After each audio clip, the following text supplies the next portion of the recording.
Welcome back. Very glad to have you. This is The Balance. Tomorrow, Iran officially gets a new face to their political wing, a Dr. Doom of sorts. Ibrahim Raisi, the Ayatollah's pick, will take over as president. And the world's #1 state sponsor of terrorism is stepping up their game. Yesterday, Iran tried to hijack an oil tanker out of Oman.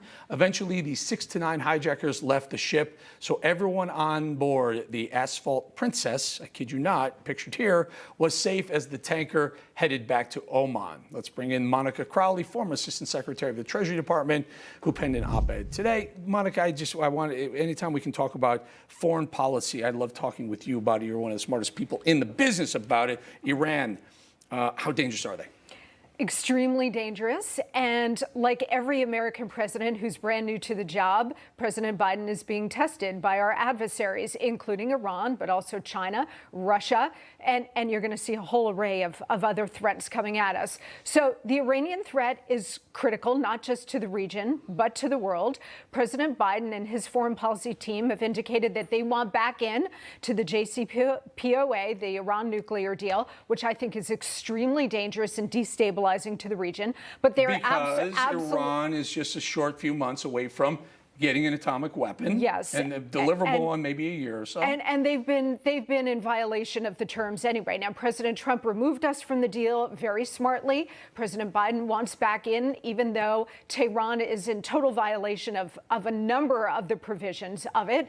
And the Israelis don't want this either. I mean, they have made it very clear to the Biden foreign policy team that getting back into this deal is going to be extremely dangerous. And Iran is on a glide path to a nuclear weapon, and it doesn't look like the Biden administration is at all interested in stopping that. So we know for a long time that there are two columns of power in Iran. It's the mullahs and it's the president. The president's basically a figurehead. Do we know anything about Raisi? Will he be another one of these who just defer to whatever the mullahs want them to do? Well, the new Iranian president actually is a much tougher guy than the last Iranian president. He's when much you say more, tougher, what do you mean? He's much more hardline, meaning he's an ideologue, he's a theocrat. The others were tough, believe me, okay? But this one is much more hardline than the previous one. So when you say align with the mullahs, he is totally simpatico with them. China and Russia doing war games together. What's their goal? What are they up to? This should be America's worst nightmare, having Russia and China aligned, engaged in war games. You know, one of the reasons why President Nixon back in the early 70s opened the door to China was to use China as a counterweight against growing Russia power. One of the things President Trump was going to try to do, and he was stymied, was to try to reverse that and improve relations with Russia, to try to use Russia as a counterweight against growing Chinese power.